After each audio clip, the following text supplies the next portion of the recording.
قابلت غواتاتي اهلا وسهلا مرحبا بكم يا جماعة الخير مساء الخير عليكم زلف اللون والسلام عليكم وصحة رمضانكم. Nous entamons donc la dernière semaine pratiquement les 8 derniers jours de ce mois de Ramadan extrêmement difficile, extrêmement compliqué avec une actualité affolante et bouleversante. Alors aujourd'hui nous sommes le 2 avril 2024 et nous sommes toujours marqués par ce qui a été dit par Abdelmajid Tebboune le 30 mars dernier lors de son interview périodique accordée à deux journalistes de médias publics, le Moudjahid ou Al24 News, la chaîne d'information internationale publique, la chaîne gouvernementale algérienne internationale. Abdelmajid Tebboune a fait pas mal d'annonces et il a annoncé certaines mesures, il a parlé de plusieurs sujets importants de l'actualité nationale et internationale. Et ces annonces ont suscité un effet de choc, un effet de surprise, et ont soulevé pas mal d'interrogations. Aujourd'hui, nous allons parler de ce qu'il a dit concernant la valeur du dinar algérien. Abdelmajid Tebboune a promis aux Algériennes et aux Algériens qu'il va réévaluer la valeur du dinar et qu'il va faire en sorte d'augmenter la valeur du dinar à travers des mécanismes qu'il n'a pas expliqués aux Algériennes et aux Algériens. Et il a fait croire qu'on peut décider de ce qu'on veut, de la valeur de sa monnaie, et que ça peut avoir qu'un impact positif sur le pays, notamment sur le pouvoir d'achat et sur l'inflation dans le pays. Et je m'attends, c'est complètement faux, c'est extrêmement dangereux. C'est même absurde et très risqué de faire ce que Abdelmajid Tebboune a envie de faire. Alors, qu'est-ce qu'il a dit Abdelmajid Tebboune? Abdelmajid Tebboune, il a dit, je vais faire baisser la valeur du dinar de 1 dollar à 100 dinars. Plutôt, je vais augmenter la valeur du dinar pour que 1 dollar ne valeront que plus prochainement 100 dinars, pour que 1 dollar ne valeront plus que 100 dinars, alors que dans le taux de change officiel, 1 dollar, ça vaut plus de 140 dinars en ce moment. Il n'a pas donné de date et de précision. Il a dit qu'il veut faire en sorte que, au niveau de la Banque centrale d'Algérie, que la valeur du dinar augmente pour permettre au dinar d'avoir plus de force et pour donc pour que les importations du pays nous coûtent beaucoup moins cher avec un dinar plus fort, et de ce fait, on va lutter contre l'inflation qui est terrible en Algérie. On n'arrive toujours pas à baisser, elle est à plus de 8% selon les derniers chiffres de l'ONS en Algérie. Le taux officiel de l'inflation est à plus de 8%, entre 8 et 9%, alors que Abdelmajid Tebboune il a promis de le faire baisser à 4% d'ici 2026, ce que aucun organisme économique mondial reconnu pour sa crédibilité et son expertise n'a voulu valider ces projections, puisque les chiffres les plus optimistes, même du FMI, parlent toujours d'une inflation à plus de 7%, jusqu'à 5% à 2026, au-delà de l'année 2026, une inflation à 25%. Pour le moment, aucune mesure économique n'est prête à la ramener à ce seuil-là. Et depuis mars 2023, depuis mars à 2024, le taux d'inflation, plutôt 8,6%. C'était le dernier taux d'inflation, les 15 février 2024, pas mars 2024, 8,6%. Maintenant, est-ce que Tebboune a raison? Est-ce que augmenter la valeur du dinar est une bonne idée? Comment est-ce possible? Est-ce qu'on peut augmenter la valeur de sa monnaie? Et est-ce que réellement ça va avoir un effet bénéfique pour les Algériens et les Algériens pour l'inflation? Alors, je ne fais encore une fois, quand Tebboune parle de la valeur du dinar et du taux de change, là il parle du taux de change officiel. Parce que la valeur du dinar, malheureusement, elle a deux dimensions. La valeur fictive et artificielle fixée par la Banque d'Algérie, la Banque centrale algérienne, et le véritable marché, la véritable bourse qui est la loi de l'offre et de la demande et qui nous donne la véritable valeur du dinar. Parce que le taux de change, le marché informel, 1 dollar c'est plus de 223 dinars et 1 euro a maintenant 241, entre 240 et 241 dinars. La banque officielle, il est à 140, 143. C'est la Banque d'Algérie qui fait un montage qui n'a rien à voir avec la réalité. Qui trouve le taux de change parallèle, il est entre 241, 240 pour l'euro et 223 à 224 pour le dollar. ومن بعد تسمع بلي le taux de change officiel du dinar algérien le dollar راهو بين 140 ولا 143 ما عندها حتى معنى. Les gens se posent des questions يعني pourquoi autant de différences. Là on l'a expliqué 1000 fois. باش تعرفوا encore une fois يا ناس le taux de change officiel n'est pas fondé sur le plan économique. Il n'est pas du tout fondé sur le plan économique. يطلع يهبط des fois كما اليوم صافا. En ce moment, 1 dollar, c'est 134,6 dinars. C'est même pas 140 dollars. Et donc, la différence entre le taux de change officiel et le taux de change parallèle, il est extrêmement important. Il y a de quoi soulever des interrogations. Il y a de cela, par exemple, il y a de cela 3 ans, 1 dollar, c'était plus de 147 dinars. Pourquoi c'est différent? On va faire beaucoup de pédagogie dans cette émission pour que vous compreniez l'erreur et les absurdités qui ont été prononcées par Tebboune. La Banque centrale n'est pas considérée comme une référence économique ou une référence pour les acheteurs des devises ou là pour les utilisateurs de devises ou là pour les investisseurs pour une raison simple qu'elle pratique un taux administré. C'est-à-dire que la Banque centrale, c'est elle qui décide selon la valeur du baril du pétrole. Est-ce qu'elle augmente la valeur du dinar ou là est-ce qu'elle baisse la valeur du dinar?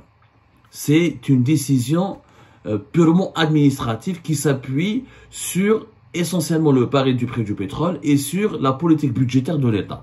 Quand l'État algérien a besoin de beaucoup de recettes, il dévalue la valeur du dinar, quand il va vendre son pétrole et son gaz en dollars, il va convertir les recettes en dollars en dinars, il va avoir beaucoup de recettes en dinars, ce qui va lui permettre de financer ses dépenses et ses programmes. C'est ce que nous avons fait d'ailleurs pratiquement au lendemain de la crise de la pandémie de la Covid-19. Pour la relance entre 2021 jusqu'à 2023, on a dévalué énormément la valeur du dinar. Le dinar a commencé à augmenter depuis ces 6 derniers mois. Yani, on colou vers la fin de l'année 2023, où la Banque d'Algérie a طلعنا من 147 1 dollar 147 dinars à 1 dollar 138 واليوم راهو à 134. يعني la Banque d'Algérie maintenant, elle essaye d'augmenter la valeur du dinar. Elle n'a pas attendu Tebboune pour faire ça. Elle est en train d'augmenter artificiellement la valeur du dinar pour que les recettes pour lutter ce qu'on appelle contre l'inflation importée. Parce que le gouvernement algérien actuellement, le régime actuel, essaie de nous faire croire que le problème de l'Algérie, c'est l'inflation importée. C'est-à-dire que nous avons une hausse des prix affolante et nous avons une inflation galopante qui ne s'arrête pas. Nous sommes depuis 2021 à une inflation au-delà de 7%. 2022-2023, elle était à presque 10%, entre 9 et 10, presque au-delà de 9%, presque 10%. Ou l'IOM, qui m'a coûté comme début de l'année 2024, elle est encore à plus de 8%. Elle dit le taux d'inflation général. Mais quand on applique sur l'inflation des produits alimentaires, notamment l'inflation alimentaire, nous avons une inflation à 2 chiffres depuis 2021. Entre 11 et 13% de 2021 jusqu'à 2024. L'inflation alimentaire, mais elle a globalement entre 10 et 12 ou 13%. À la est-ce que c'est des produits agricoles, est-ce que c'est des produits agro-industriels, ou est-ce que c'est des produits alimentaires, est-ce que c'est des matières agricoles, est-ce que c'est des matières premières agricoles importées, ou est-ce que c'est des produits alimentaires fabriqués. Donc, le gouvernement algérien a déjà la valeur du dinar pour que les importations ne lui coûtent pas très cher quand il va les commercialiser au niveau du marché national. Sauf que ramener le taux de change du dinar n'est pas correct parce qu'il n'obéit pas aux règles de l'économie qui définissent la valeur d'une monnaie. Quelle est la véritable valeur de la monnaie? La véritable valeur du dinar est le marché informel. Elle n'est pas dans la Banque d'Algérie parce que la valeur d'une monnaie, c'est selon l'offre et la demande. Mais c'est selon une décision d'une banque centrale. La monnaie, sa véritable valeur se calcule à la combien d'investisseurs la rachètent, combien ils l'achètent, est-ce qu'elle bénéficie de la confiance de ses utilisateurs, de ses investisseurs, est-ce qu'elle est beaucoup demandée sur le marché mondial ou elle n'est pas demandée sur le marché mondial. En Algérie, le dinar n'est pas convertible. Il n'est pas demandé sur le marché mondial. Il n'y a pas beaucoup d'investisseurs étrangers qui rentrent en Algérie, qui ramènent leurs capitaux en devises. Donc, ils n'achètent pas beaucoup de dinars. Et le dinar est essentiellement vendu par les Algériens et les Algériens, uniquement les utilisateurs nationaux de cette monnaie, pour acheter des devises étrangères, pour voyager, pour transférer de l'argent à l'étranger, pour envoyer de l'argent à ses proches à l'étranger, pour aller se soigner, pour aller étudier, pour aller faire du tourisme, ou là pour aller importer et acheter des produits à l'étranger. Donc le dinar ne bénéficie pas de la confiance d'aucun investisseur. La loi de l'offre et de la demande te donne une valeur très faible du dinar. Et troisièmement, il n'y a pas d'investisseurs étrangers qui rentrent avec beaucoup d'argent en Algérie pour ensuite convertir les capitaux étrangers qu'ils ramènent, les devises étrangères qu'ils ramènent dans leur poche ou dans leur valise, en dinars pour ensuite utiliser notre monnaie. Donc notre monnaie, elle est faible pour ces trois raisons. La valeur d'une monnaie NS, elle dépend toujours de trois critères. Les performances de son économie, est-ce que son économie attire les investisseurs étrangers ou là. La confiance que placent les investisseurs dans le pays ou dans le système économique de ce pays. Et troisièmement, le mode d'utilisation ou là, la demande et l'offre sur cette monnaie de ce pays. Est-ce qu'on l'achète beaucoup plus qu'on la vend ou là, est-ce qu'il y a une véritable demande autour de cette monnaie? C'est les trois critères. Performance et croissance économique, performance et croissance économique, confiance des investisseurs, notamment des investisseurs étrangers, et loi et l'offre et la demande sur cette monnaie au niveau du marché national. Donc le dinar, il est faible. Ce que fait la Banque d'Algérie, c'est une erreur extrêmement grave qui n'a pas d'ailleurs réglé le problème de l'inflation.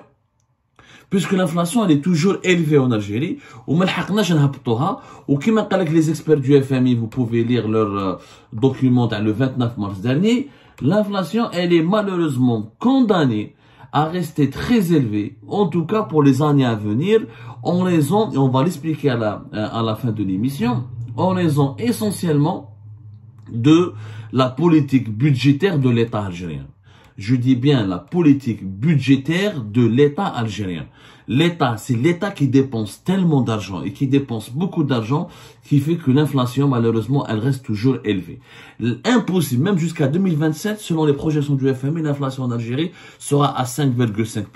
C'est-à-dire que d'ici 2027, nous allons connaître des périodes de hausse des prix incessantes qui vont détruire le pouvoir d'achat des Algériennes et des Algériens. Oui, la vie sera encore chère, pour ne pas dire extrêmement chère, avec quelques baisses. La vie en 2024 sera peut-être un peu moins chère qu'en 2023, en 2022 en Algérie, mais les prix vont continuer d'augmenter, ce qui fait que la baisse, ce n'est pas les prix ne baissent pas, c'est le rythme d'augmentation des prix qui va être ralenti légèrement. Au lieu d'augmenter en général de 9%, ça va augmenter de 8%, ensuite de 6%. L'augmentation des prix sera permanente, la hausse des prix sera permanente et généralisée en Algérie jusqu'à 2027 à hauteur de 5,5%. Donc l'inflation à 4%, l'Algérie ne va pas le réaliser, en tout cas pas durant ni durant le mandat de Tebboune, ni durant éventuellement le deuxième mandat de Tebboune. Maintenant, on vous a expliqué que la Banque d'Algérie, elle décide de la valeur de la monnaie sans les critères de l'économie réelle, et donc elle fait quelque chose de plus dangereux. Ou alors c'est dangereux d'augmenter artificiellement la valeur du dinar. On va vous répondre maintenant de façon très pédagogique. Le dinar yajma'a, si on applique le principe de Tebboune, et la Banque d'Algérie commence à l'appliquer, parce que Tchoufou, le taux de change officiel, on est déjà à 134, alors qu'il y a de cela 6 mois, il était à 138 le dinar, il y a 3 ans, le dinar était à 147. Enfin, 1 dollar était à 147 dollars, 1 dollar était à 147 dinars, et aujourd'hui, 1 dollar est à 134, alors que le 1er janvier 2024, il était à 136. Donc, il y a un effort de la part de la Banque d'Algérie d'augmenter la valeur du dinar par rapport au dollar. C'est dangereux lorsqu'on on applique l'équation de Tebboune. Tebboune, il veut que ce soit 1 dollar équivaut à 100 dinars. C'est quoi l'impact direct? L'impact, c'est vrai que quand ta monnaie, elle est forte, tes importations te coûteront moins cher. Tes importations te coûteront moins cher. C'est-à-dire ce que tu vas dépenser pour acheter les blés, les céréales, les viandes, les médicaments, les voitures, les vêtements, les équipements industriels, tout ça, ça va te coûter moins cher parce que ta monnaie, elle est forte. Parce que tu vas dépenser moins d'argent en convertissant ta monnaie en devise pour pouvoir acheter ces produits à l'étranger. Et quand tu vas les commercialiser sur le marché national, ça va te sembler qu'ils vont te coûter moins cher. Mais dans le cas de l'Algérie, ça ne marche pas comme ça. Pourquoi? Parce que l'Algérie, quand ta monnaie elle est forte, tes importations vont coûter moins cher. Mais tes exportations vont rapporter moins. Parce que les exportations seront aussi en devise. Si la valeur de ta monnaie augmente, les recettes en devise de tes exportations vont baisser. Par contre, si ta monnaie, la valeur taha, elle baisse, les exportations en devises vont augmenter.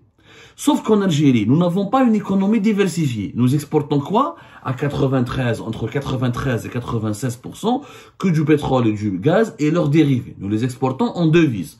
Si on augmente la valeur du dinar, si le dinar, c'est 1 dollar va valoir 100 dinars, les recettes de nos exportations vont baisser. Sachant que nous avons réussi à gagner plus de 60 milliards de dollars en 2022 de recettes d'exportation. C'est ce qui nous permet de survivre dans une conjoncture économique mondiale très difficile. Qu'en 2023, nous avons gagné une cinquantaine de milliards. Officiellement, nous sommes les exportations du pays sont à une 50, même pas 55 milliards de dollars. Et qu'en 2024, ça sera 51, normalement 52. Dans le pire des scénarios, 49, 48 milliards de dollars. Mais si la valeur du dinar augmente, les recettes de nos exportations vont beaucoup baisser et risquent de baisser à moins de 45 jusqu'à même 40 milliards de dollars. Si toi, tu dois importer pour 50 milliards de dollars d'ici 2026, parce que la population augmente, et pour satisfaire les besoins de nos populations, en médicaments, en nourriture, en vêtements, on a besoin d'importer vu que la production nationale elle est faible. Si tu vas importer pour plus de 50 milliards et que tes recettes de tes exportations vont baisser à moins de 50 milliards, là, le pays sera en danger. Là, nous aurons un déséquilibre au niveau de notre balance commerciale. On va dépenser beaucoup plus d'argent au niveau de nos importations qu'au niveau de nos exportations. Et c'est un effet mécanique. Si tu augmentes la valeur de ta monnaie, tes exportations vont faiblir. Il faut savoir que tous les grands pays émergents ont des monnaies qui ne sont pas fortes. Si on voit le classement des monnaies mondiales, quelle est la monnaie la plus forte? Quelles sont les monnaies qui dépassent le dollar ou l'euro? Avec le livre sterling, ou les monnaies de certains pays du Golfe, qui met le Koweït, qui met Bahreïn, Oman, mais ce sont des pays, des micro-États. Il y a des pays avec des populations de moins de 5 millions d'habitants, et voire moins, beaucoup moins de 3 millions d'habitants, et qui vivent et qui ont une manne pétrolière ou importante au niveau de leurs hydrocarbures. Donc ils ont suffisamment d'argent pour bien vivre. Même si la cherté de la vie chez eux elle est très élevée, si l'inflation est élevée chez eux, c'est pas un problème. Ils ont de l'argent pour très très bien payer leur population. Mais toutes les autres monnaies des pays émergents, la Turquie, les pays qui ont réussi à devenir de grands pays développés qui mènent la Corée du Sud, les pays qui veulent devenir des grands pays développés qui mènent l'Indonésie ou la Malaisie, ils ont tous des monnaies faibles par rapport au dollar et à l'euro. Pour une raison qui est simple, parce que c'est des pays qui exportent. Les pays qui ont besoin d'exporter ont toujours fait le choix de baisser la valeur de leur monnaie. Parce que quand tu baisses la valeur de la monnaie, tu exportes beaucoup et tu es concurrentiel, tu es compétitif sur le marché mondial et tu arrives à gagner, grâce à tes exportations, beaucoup de recettes budgétaires et c'est grâce à ces recettes budgétaires que tu développes ton pays.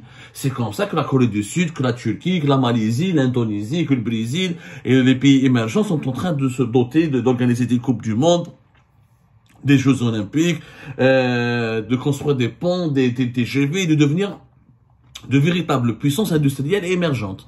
Parce que leur monnaie, ils dévaluent leur monnaie, la Turquie l'a fait avec Erdogan, pour faire exploser leurs exportations. Parce que les États émergents et puissants, ils ne peuvent pas devenir puissants ni émergents que grâce à des recettes importantes au niveau des exportations. L'Algérie, nous vivons que grâce à quoi? Grâce à quoi nous vivons en Algérie? Grâce au pétrole et au gaz. Il faut savoir que le pétrole et le gaz représentent de 40 jusqu'à plus de 60% des recettes budgétaires de l'État. En 2023, c'était 56% de nos recettes budgétaires de l'État. En 2022, c'était plus de 40, presque aussi, entre 50%. Dans les pires des cas, le pétrole et le gaz, même qui compte c'est plus de entre 35 et 40% de nos recettes budgétaires de l'État. Les recettes budgétaires de l'État, nous grâce aux exportations et à la commercialisation du pétrole et du gaz. Si tu augmentes la valeur de ta monnaie, tu vas exporter beaucoup moins, tu vas gagner beaucoup moins en exportant le pétrole et le gaz, puisque tes recettes en devises vont baisser et du coup les recettes budgétaires de l'État vont baisser. Si les recettes budgétaires de l'État algérien vont baisser, comment il va payer son salaire, comment il va payer les salaires des fonctionnaires, comment il va développer le pays, comment il va construire des routes? C'est un choix catastrophique. Mais d'autres sources. La principale source budgétaire la plus importante de notre pays, c'est la fiscalité des hydrocarbures, ou la fiscalité pétrolière, qui nous ramène, encore une fois, de 40 jusqu'à 60, plus de 60. Il y a des années où le pétrole et le gaz peuvent représenter plus de 60% entre les recettes budgétaires de l'État et les recettes fiscales de l'État. Donc, on ne peut pas se permettre de baisser la valeur de notre monnaie parce qu'on va toucher à nos recettes en devises des hydrocarbures. En réalité, si on avait des dirigeants algériens intelligents, il faut baisser encore plus la valeur du dinar. Il faut la baisser encore plus pour pouvoir exporter autre chose que le pétrole et le gaz, pour avoir un atout concurrentiel et pour pouvoir exporter beaucoup de produits qu'on pourrait fabriquer à partir du pétrole et du gaz, indirectement aussi à partir du pétrole et du gaz, et on pourrait gagner ainsi beaucoup d'argent grâce à nos exportations. Et c'est comme ça qu'on pourrait devenir comme la Turquie, comme l'Indonésie, comme la Malaisie, ou pourquoi pas comme la Corée du Sud, mais il faudra plusieurs années pour atteindre maintenant, parce que la Corée du Sud, le développement technologique est exceptionnel. Mais la monnaie sud-coréenne, elle est extrêmement faible par rapport à la monnaie américaine ou à la monnaie européenne. Donc, le choix de Tebboune est tout simplement catastrophique. En plus, on a dit comme une émission tout à l'heure, on dit parce qu'on ne dit un seul épisode. Tebboune, quand il parle, le problème de l'inflation fait bladna, c'est pas la valeur du dinar, c'est les salaires qui sont très faibles. Et qu'est-ce qui fait augmenter? Parce qu'on a limité nos importations. Donc l'inflation importée, elle a eu ses effets en Algérie parce qu'on ne produit rien. Si on produisait ce que nous consommions, ce que nous pouvons, si on se met à produire ce que nous consommons, on va dépendre beaucoup moins de l'inflation importée. Mais le plus dangereux en Algérie, c'est les dépenses budgétaires. Nous avons un État qui dépense beaucoup d'argent et c'est pour cette raison que nous avons une inflation qui est élevée. Les dépenses de l'économie, les dépenses de l'État algérien en 2024 et jusqu'en 2026 vont dépasser les 15 000 milliards de dinars. Jusqu'à même presque 16 000 milliards de dinars en 2025. Alors que, à titre de comparaison, les crédits accordés à l'économie algérienne par les banques algériennes publiques et privées, elles ne sont que de 10 000, même pas 11 000 milliards de dinars.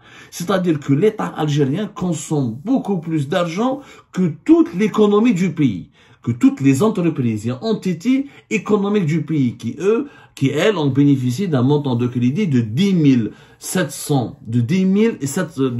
presque 11 000 milliards de dinars, et ça c'était le dernier chiffre arrêté par la Banque d'Algérie en septembre 2023. Cela signifie quoi? Cela signifie que nous avons un État qui dépense tellement d'argent, que la masse monétaire elle est extrêmement grande en Algérie, que la masse monétaire augmente de façon beaucoup plus incontrôlable que réellement par rapport aux besoins du pays. Il y a trop de liquidités en Algérie qui circulent par l'activité économique qui est faible. Et quand il y a trop de liquidités qui circulent, eh ben nous avons une inflation qui est très élevée parce que la valeur de la monnaie elle baisse. La preuve, le marché informel elle a baissé, et que quand il y a beaucoup de liquidités, les consommateurs doivent dépenser ces liquidités, ce qui fait qu'il y a beaucoup moins de produits qui sont produits. L'offre elle est faible, la demande elle est élevée, et le déséquilibre entre l'offre et la demande, ça crée une inflation très élevée. C'est les 15 000 milliards de dinars de budget de l'État qui causent le problème de l'inflation en Algérie. Mais ça, on va l'expliquer de façon plus tranquille et plus pédagogique dans l'émission qui va suivre. Dans cette première partie, retenez que le choix de Tebboune et ses prévisions pour un dinar qui va valoir $1 pour 100 dinars est un choix catastrophique, une très mauvaise idée pour l'économie algérienne parce que on va gagner beaucoup moins d'argent que cela. Et si les recettes du pétrole et du gaz baissent, les recettes fiscales et budgétaires au niveau de l'État algérien provenant du gaz et du pétrole baissent, et là nous aurons un énorme problème pour financer les besoins primaires de notre pays, les écoles, les hôpitaux, la sécurité, l'armée, etc. Et là nous aurons de plus graves problèmes financiers et de plus graves problèmes économiques. Et là l'inflation va malheureusement encore exploser parce que les consommateurs l'argent va coûter plus cher en Algérie et donc la valeur de l'argent va augmenter et l'accès au crédit va augmenter, ou ça va être très compliqué encore une fois. Deuxième partie, je connais plus simple et plus clair et plus direct.